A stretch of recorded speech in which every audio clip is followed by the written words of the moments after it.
Tarumbeta italia katika anga. Like this.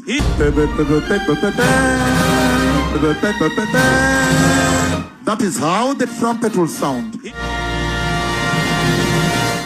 Konene, so sijui kama area unatoka kuna ma3 and sijui kama maybe hata saa hizi ushafika job, uliamka mapema na sijui vile unaenda kufika job cause leo kunafaa kuwa na strike ya ma3 and the government said nothing. Like wasi wa Matatu Association walipatia na hii notice last week, wakasema that if nothing is done about history ya wasi wa boda kuchoma magari, then they're going to do something about it, and what they're going to do is paralyze transport in Nairobi on Monday. And the government reacted by doing nothing. Nilikuwa nacheki like on Sunday the president is there in a church donating 50 million shillings. I'm like, what the f? But nothing to do with transport of the citizens going to work. Like you have nothing to say about that, and it's not like this very like unreasonable request that they're asking. They're just saying that, you know what, waswaboda wanafaa kuwa this needs to be a certain level of control, because these guys, if they're involved in any accident, they never take any responsibility. They always assume it's the other person who's made that accident, and they end up being arsonists, and they walk amongst us, or they ride amongst us, and they are free. So because of that, something has to be done, and we are going to. So nangoja kuona this Matatu strike, what's going to happen? Because I think what the government wants to do is hasa nahitaji do, so wacha tu wata strike siku moja alafu watarudi, which might be the case. But the question is, Gava inatafuta votes, and these votes are very important to the government. But what I want to know is, according to the government, are there more border riders than anyone else in this country?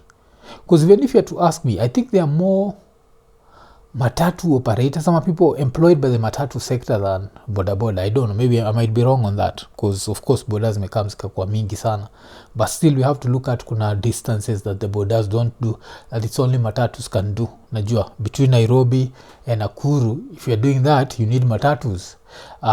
So I don't know what's going to happen, but hii threat na kuonyesha vile history ya Singapore, it's actually bullshit. It's pure bullshit na haita work. But wacha tusikize vile wasoma material kwa nasema. As we had earlier announced, the strike is on. There will be no public transport from all major cities in Kenya.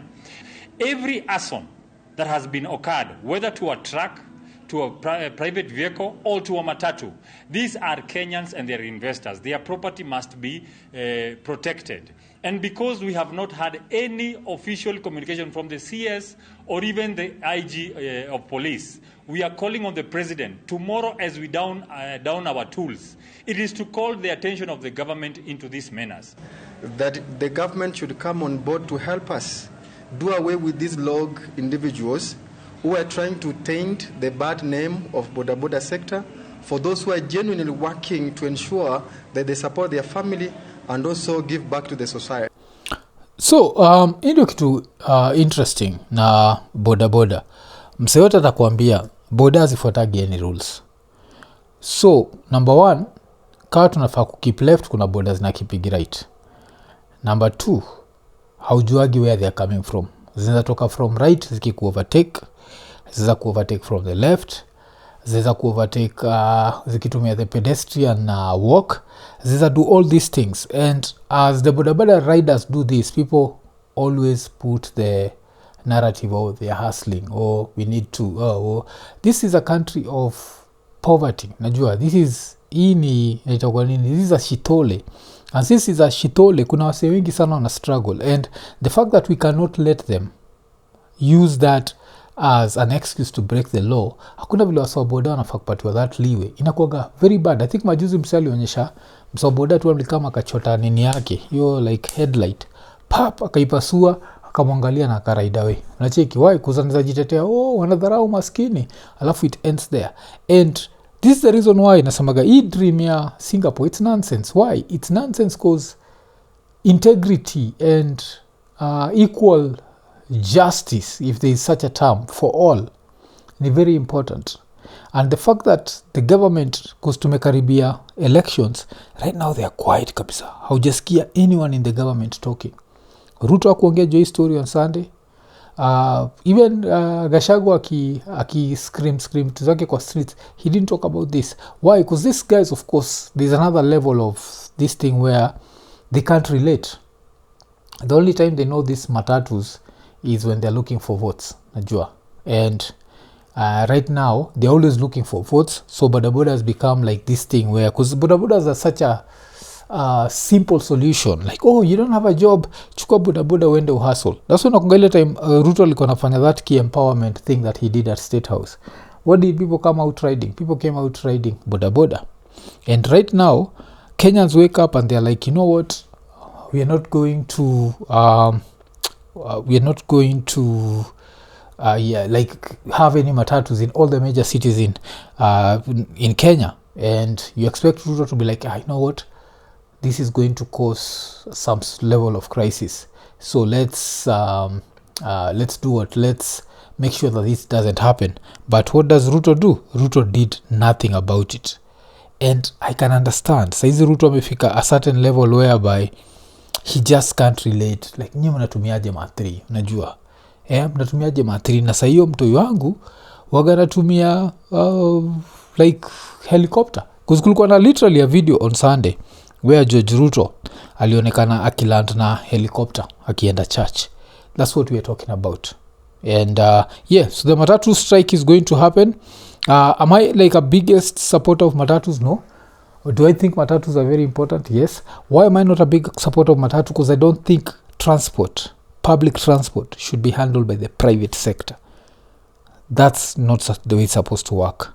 And that's the reason why ukicheki place kama Rwanda, saizi washaset ile bus lane, na hiyo ni nini? Because it's the government that's supposed to move the people. So if I would be surprised if kesho tukiamka tupate like, oh shit, kumekuwa na hizi buses zimefichwa na gava, and now they've been unleashed and they're using the bus lane and they're doing what, I'll be there like, yeah, this is good. Why? Because eventually we have to get rid of the Matatu industry. But before we get rid of that, eventually, I don't think it's going to happen in our lifetime, we need to get rid of the bodaboda menace. Bodaboda zinafaa kutumika mostly to transport goods, deliveries na vitu kama hizo, not to move people. Because when they are moving people, they put people's lives at risk.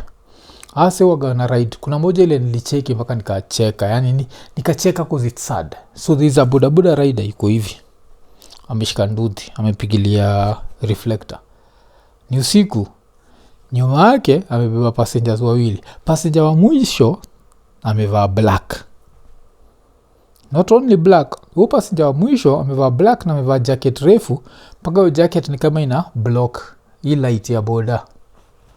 Alafu wako pale yeah, they're like, damn, this is a disaster waiting to happen. But if this disaster is to happen, if anyone is to knock them, itakuwa like, anadharau maskini, leta kiberiti, washa.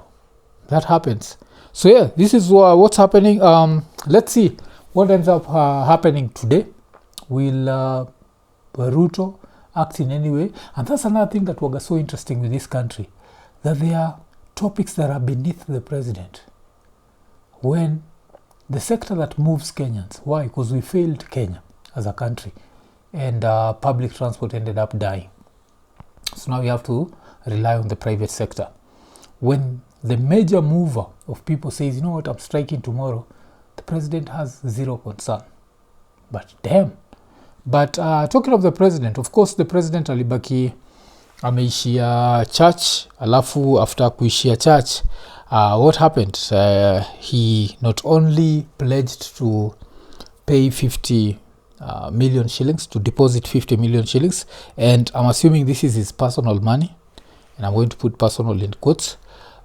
He also said that churches are sacred and they should always be protected by the police. And this is interesting. This inakuwaga that very interesting phenomenon where ukiuliza the average Kenyan, like, what's the church? They'll tell you the church is the house of God, and they'll also tell you that the house of God is special. But now it seems the house of God needs protection from humans. damn, but wacha tusikize.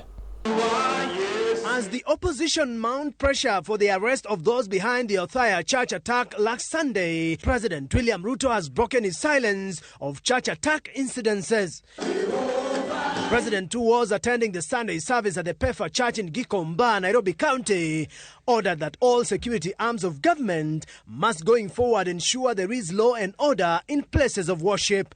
All arms of security must ensure that our places of worship are protected from unnecessary and useless and retrogressive fights and politics. All of us have platforms outside the church where we can conduct our politics. Damn, Momso Joga, he knows how to play this game, eh? Because he knows the average Kenyan, some of the name church and the name what, they'll just fall in line. And that's what's happening here. Like, he knows how to play the game. Because sasa watu wako, unaona Ruto anapigania nyumba ya Mungu. Okay, this makes sense. Because kuna vitu za kipumbavu. We try kuimagine, usikie vile Ruto iko na hizi makeja zote. Hizi za, kuna keja mpaka ziko na helipads. Usikie, unasikia Mwafrika anapigania nyumba za Ruto. I thought Ruto is powerful enough. Why is Mwafrika wasting his time? But yeah, that's a story for another day. Tukitumia logic. But tuendele. Our politics. President Ruto warned that some politicians have turned the pulpit into an arena of settling political scores and called for an immediate stop. Pale kwa madhabahu, kanisani, ni pahali pa heshima. Tusilete siasa, tusilete chuki, tusilete ugomvi, tusilete fujo. We want our churches to be a place of peace, a place of seeking God. Of course, kuna shidwa history yote ilitoka hapi. History yote ilitoka from last week. And the fact that last week kuna vile umsa naitwa nani alikapitia Gachagua. So vile Gachagua alikapitia and kuna time aliulizwa like, hey, Ruto sha comment jo story. Alafu alibaki amenichekesha sana because what he said, it sounded painful, eh? And I don't know if he actually believes this, but it sounded painful, especially coming from a former deputy president. And not just a former deputy president, but a former deputy president who was very proud of being in the government and used to talk of setting traps and used to talk of shareholders and all that crap. But wacha tumsikize saa hizi. I heard Senator Wambua saying that William Ruto has not commented about the attack on the ACK Witima Church on Sunday. He has not commented and he will not comment because he's the one who organized that attack with Kipchumba Murkomen and DIG Langat. Damn. Okay. Commented about this a couple of times. Do I think Ruto organized? No. Do I think maybe a Ruto support organized? Yes, that makes sense. Do I think Ruto would benefit from that? No. But tuendele. So kama unangojea Ruto aongee hiyo maneno hata aongea yeye ndiye mwenye kutumana. And that attack was an assassination attempt by government. Na tunashangaa, niliuliza Kanja on his face. Wewe ndio mkuu ya polisi. Polisi ndio walipiga kanisa. Unasema tunataka to report. How do you report police to the police? So go back to footage za Gachagua za back in the days like 2023 kulikuwa na zile protests za sufuria. Alikuwa gadhe mtu wa kwanza kuambia polisi fanyeni kile mtaka kufanya. Make sure even if you have to use lethal force, do this and inakuwa hivyo. Yo ni power is transient. Yes. So you'll talk like that and then eventually you find yourself on the other side. And you're like, damn. Maybe I should not have supported this nonsense. And what nonsense am I talking about? I'm talking about police brutality. And the fact that for a very long time we've justified it. And we justify it depending on which side we are. So if you are in the government side, you're like, police can use lethal force. They can use what. As soon as umekuja kwa opposition, you're like, oh, the police are so violent. Oh. The police. How do you do it? There is a squad, a killer squad called Sierra of 12 people. Iko hapo Nairobi under the regional commander wa Nairobi anaitwa Colin Seda. Ndio walitoka Nairobi wakakuja hapo Madera, Kamunyaka, wakakula breakfast hapo kwa MP, wakakuja kuua sisi kanisani na kuumiza kina mama. I don't think Asonge kwa that dumb kuua Gachagua, but what do I know? Maybe I'm wrong with that. Konene, najua mwaka ni mpya lakini injili ni ile ile, lemfi. So kama uko US, uko UK, uko Canada ama uko the UAE na unatry kutuma do Kenya, baki umechangamka, ingia lemfi, utabaki umepata the most competitive rates. Lakini apart from that, on your first transaction ya $100 or more, utapata $20 sign up reward. So unangoja nini? Baki umechangamka, chap ingia lemfi. Lemfi, international payments for everyone. But so another thing that happened is Gachagua alienda paki announced that kutakuwa na mass protests, and ali announced that hizi protests, kitu linibamba ni alisema that hizi protests ki happen zitakuwa bigger than anything that Raila organized. And this is interesting, you know, like kuna kuagana ile Swahili saying ya itwa nini, usishindane na ndovu kunya. And I think it come to stories of protests. Anyone who thinks they can even do a quarter of the sort of protests zile na Raila alikuwa na do, anashindana na ndovu kunya. But it's going to be interesting because nakumbuka majuzi nikibonga juu story nikisema that if I was the president I'd call his bluff. Kuna wase kadhaa walienda kwa kijam na mimi. And sasa ni it's time to see. Najua it's time to actually see that if I say what I call for protests, will there be any effect? Because it's interesting. It's very easy on paper. Najua ile like tutafanya hivi. But wacha tusikie vile alisema. The united opposition returned to Othaya, Nyeri County, where the DCP leader was last Sunday attacked while in a church service in Witima, SEK. The opposition leader stormed Othaya town in a show of might and demanded answers from the government, questioning why the probe is taking longer than expected, accusing the security agencies of cover-up. Sisi hatutauziwa woga na William Ruto. Sisi ni watoto wa Mau. Hapa ndio Dedan Kimathi alitoka. Stanley Madenge. Mpango wa hawa watu kuumiza huyu Rigathi Gachagua ni mpango wa kutuumiza sisi wote. Wanaanzia hapo, watakuja kwangu, waende kwa yule mwingine, utakubali maneno kama haya? Angered by the delay in probe, the opposition figures threatened to organize a nationwide anti-government protest should the National Police Service fail to arrest those behind the attack. So hapa ni interesting because a few characters. When I look at Matiangi, I remember someone who was very anti-protest and someone who used to unleash the police and ask the police to use maximum violence on protesters. I look at someone who, under his tenure, what happened? Baby Pendo died. So that's who I see. Then I see this guy standing next to another guy, wakibonga jia, organizing mass protest. But they go as far as thumping their chest.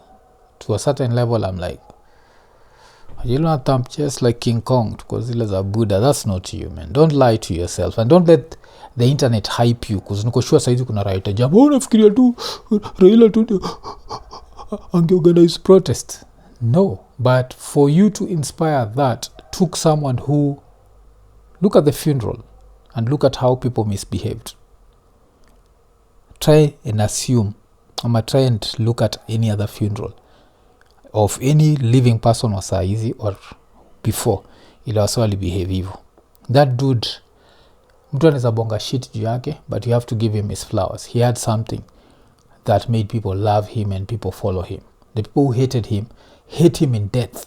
That's how much emotions he was able to evoke, that even when I say that no one can organize protest evil, deep down unajua ni ukweli, but deep down unajam. Why? Because he was able to evoke emotions. And that's the same thing nakwambia. These guys can't organize any protest that's going to do anything. Ati kwanza ati watu waliwa Gen Z. Like, Gen Z walianza kuuliwa kwa gawa. Buddha. The hell, a few people forgot kufa dereva, kufa makanga, but not everyone. But wacha tusikize. Hawa askari wasiposhikwa na wale waliwa Gen Z, tutatangaza maandamano katika Jamhuri ya Kenya. Wewe ulikuwa unasema ati Raila anajua kupanga maandamano. Hakuna maandamano Raila alikuwa anapanga. Ile maandamano tutapanga, wewe utajua hii Kenya iko na wanaume na wanawake. Okay. Kuna mse pia I think alimcorrect kwa comments akamwambia Raila hakuwa anapanga maandamano. Raila alikuwa anatangaza maandamano. It's a very big difference. But let me wait and see. Maybe I'll be surprised. Najua. I'm trying to be wrong. Najua kama majuzi not majuzi, but last year when everyone was hyping anaitwa Traore, nilisema that he's never going to relinquish power. And what happened last week, he announced that he dissolved all political parties. Then I say, of course, what we justify. Like, hey, this democracy thing is not working. And that's the same person who can go and on TikTok and say F Ruto and still go home and sleep. That person says democracy is not working.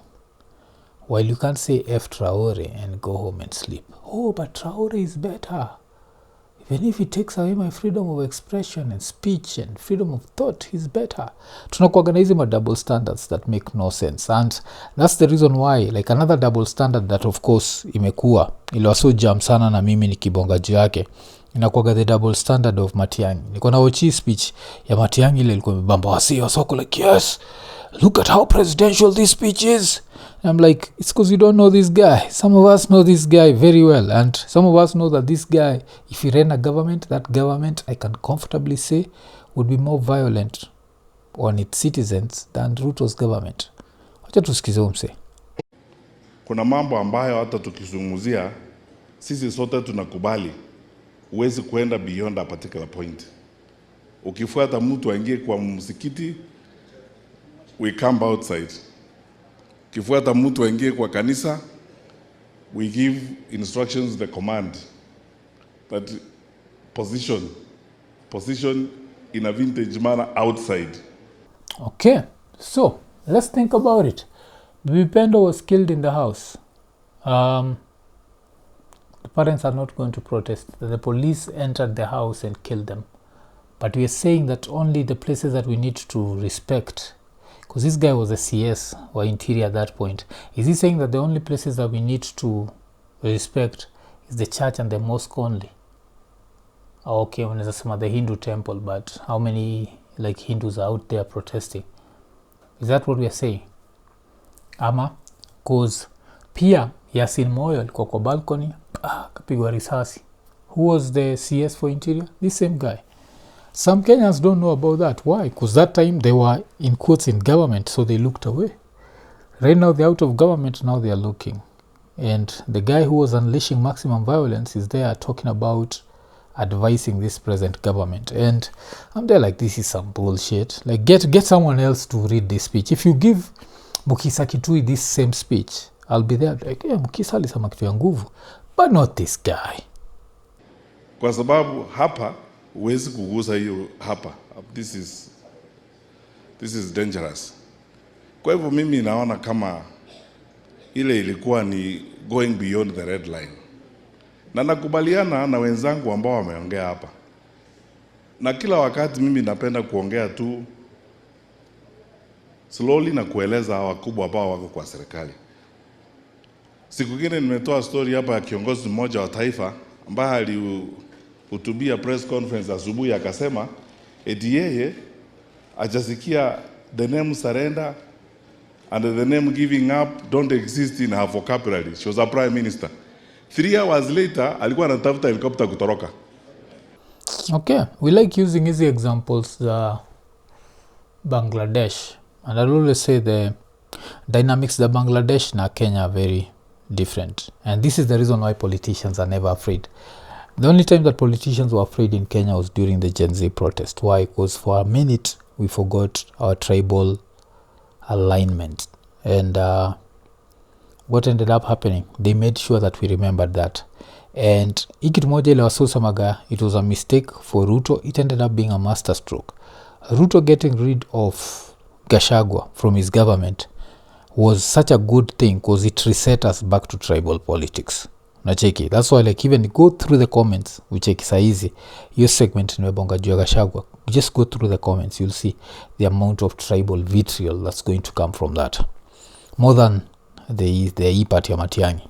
So it shows you we are back to that. And So since you're back to tribal politics, it means that this tribe is supporting the government, this tribe is not supporting the government. That means that histories like in Bangladesh can't happen because you all need to act in one way.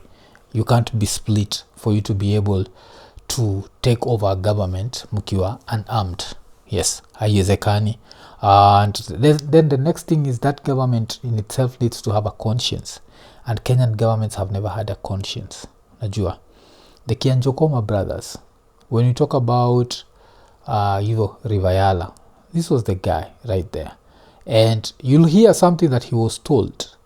And ask yourself, why was he told this? Why was he and Uhuru told that? Toroka nchi yake. Niseme leo hadharani, our former director of intelligence, a man I respect very much, retired General Philip Kameru, used to tell us kwa security, anatuambia unajua, we don't have bullets for 55 million Kenyans. You people who have responsibility must find a way of finding solutions by talking to Kenyans, even when they're in the opposition. Why would someone randomly tell you that you do not have 55 million bullets for Kenyans? It's because one of you in that meeting must have said, you know what, we're just going to trangusha tu watu. I'm saying like, Zizi, you don't have 55 million. So, and this is like kitu nikisemaga hizi vitu, I'm not trying to justify what's happening right now. I'm just telling you it's a systemic issue.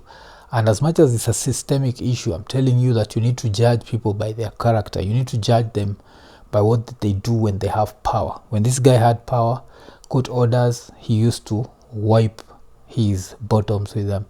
Never respected them. Used to unleash the police, maximum violence on the citizens when he was the interior or CS. The only thing he had better than Murkomen is he knew how to measure his tongue. Unajua ina Murkomen was like, wakikuja 10 angusha 10, wakikuja 15 angusha 15. But that nonsense worked because after he said that, have we ever really protested the way we used to protest? So, but tuendelee na umse. Sababu hatutaki kuchafua nchi yetu. That's why my first point today is to advise our leaders. You might be very happy today ufikiri wewe uko na nguvu sana, wewe ni mtu mkubwa. Mumeona hii kiburi vile mnaona hapa, maandege nini kujipiga kifua. Tumekuwa na by election, hata mheshimiwa Magara angewaambia. Vile tulikuwa tunaambiwa pale kwa by election, sisi ndio serikali, tutaiba kura, tutafanya nini? I want to be very honest with you. Siku moja utashangaa sana. Sasa unatafuta ndege kutoroka. Because huwezi kusukuma wananchi mpaka beyond the wall. Na tena, let me say something I ordinarily would not say because the press is here. If I was advising this government, and people here, political scientists like Mheshimiwa Gachagua here and Kawanja and the rest can agree with me, you are radicalizing this country to a point where you won't be able to control it. Okay. It's something different. Yes. Neza quote Bob Marley's song, there's a natural mystic blowing through the air. So is there a certain form of people understanding how important politics is? Yes. So does that radicalize people in a certain way? Yes. Because remember when the Gen Z protests started, and one of the dumbest things that I used to hear, ukienda watch videos zangu za during that time, utaona hizo, one of the dumbest things I used to hear is, this is not about politics, this is about the economy. The economy is politics, stupid. Najua, it's politics that determines the economy. Don't be lied to. Nasikia garaya ziko pale zile za mimi sijali nani president, mi as long as nachapa mboka yangu. Okay, saizi mboka yako number one, according to the Ruto government, is lazima upatie na ETR receipts za kila kitu. Kama unauza mayai katikati ya tao, you better give out those ETR receipts. What else is happening? According to Igava, very soon itatumia AI itakuwa ikiangalia M-Pesa balance yako, ina go through hizo M-Pesa, alafu inasema ni aje, wacha nikate tax, msa anafaa kulipa tax kama hii blah blah blah, and tax inakatwa. Politics ain't affect. So anyone who tells you that politics does not affect them is someone who's stupid. And that's one of the reasons why the Gen Z movement ilibaki imededi, because there was a lot of stupidity around it. There was a lot of idealism ile like, oh, this is not politics, this is just about the budget, don't ask me about politics. And then who was at the top? It was a political leader. How did the political leader handle the whole situation? It goes back to Mseota Shao Chile movie. It's one of my favorite movies. Hii movie inaitwa nini? Judas and the Black Messiah. So kwa Judas and the Black Messiah, msentwa Daniel Kaluuya plays Fred Hampton. And Fred Hampton alisema kitu very interesting. Ilikuwa ni politics is war without bloodshed. War is politics with bloodshed. Sikio? Politics is war without bloodshed. But war is politics with bloodshed. And that's the reality. Everything tunafanyaga ni politics. Taxes ni politics. Roads ni politics. Hospitals ni politics. When Ruto decides to donate 50 million shillings to a church, instead of donating 50 million shillings to maybe University of Nairobi Cancer Research Department, politics. Why? Because if you can keep them in church, keep them dumb, they would ask questions. The minute you start showing them that they can make scientific solutions, it's going to be a problem. Nacheki. The minute you start showing them that, you know what, like, stay, and I'm very honest, like, one of the things I'm most excited about in mwaka, I might actually get a chance to visit China. And I'm going to visit a country that just decided we are going to do for ourselves. No nonsense like prayer. We're just going to work. And we're going to work hard. And we're going to make the craziest things. Come up with the craziest technology. Like saizi, very soon, like, I don't know how long it's going to take, but in 10, 20 years, China is going to revolutionize car safety. Nimekuwa nikiona zile vitu wanadu, cause tumekuwa tumezoea sana for a very long time that cars gari mbili zikigongana, moja ina fold, moja tumezoea gari kiangukiwa na kitu inakuwa flat kama pancake. These guys are doing crazy stuff. I think kuna ndege nini gari inatengenezwa sijui na materials sijui ya ndege gani. They're like, damn, this is what they're doing in that country. How many religious institutions do they have? I don't know. Has Jinping ever donated a single cent to a religious institution? No. Does Jinping tell them that to take them to Singapore, they need to pray? No, just pure solutions. And apart from pure solutions, it's pure education, pure knowledge. And saizi kuna mpaka nonsense. Kutaka kujua vile Ruto waga amechukua Kenya kama fala. Nilicheki story nikacheka sana. Of course, unajua tu mse, like he knows the average Kenyan will be there. Hii si hataki politics. Sisi tunataka kubonga juu ya maendeleo. Hataki politics. So this is the ultimate bullshit nimecheki. Ilikuwa ni UDA Leadership School. UDA is to establish UDA Leadership School to train leaders to use the Communist Party of China model. Do you know what Ruto wants with the Communist Party of China? Jinping ended up scrapping term limits for presidents. They used to serve 10 terms. That's the only thing Ruto wants to copy. He does not have to copy the fight against corruption, where corruption means unamiti Yesu. He does not want that. He does not want to push scientific innovation, where China right now, if you come to like lithium battery technology, then number one. If you come to electric cars, they're number one. If you come to solar power, they're number one. If you come to what? Manufacturing of smartphones, they're number one. Like even Trump had to stop them. That's easy. Phones zinaingia states haziko made in China. But hizo ni iPhones. But iPhones zinaingia any other part of the world, it's made in China. Wasome kwa kiteta juu quality iPhones. Why? Because for once India saizi tunatry ku catch up. So India is playing catch up. And they can't do it at the level of China. That's how much. Like I'm really looking forward to travel to that country. Because I've seen what it was in the 80s and what it is right now. And I know the difference.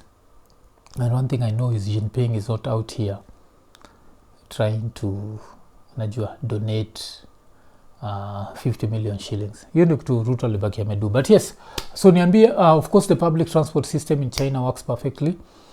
Kuna hizo riderless, driverless buses. I'm really hoping I'm going to use one of those.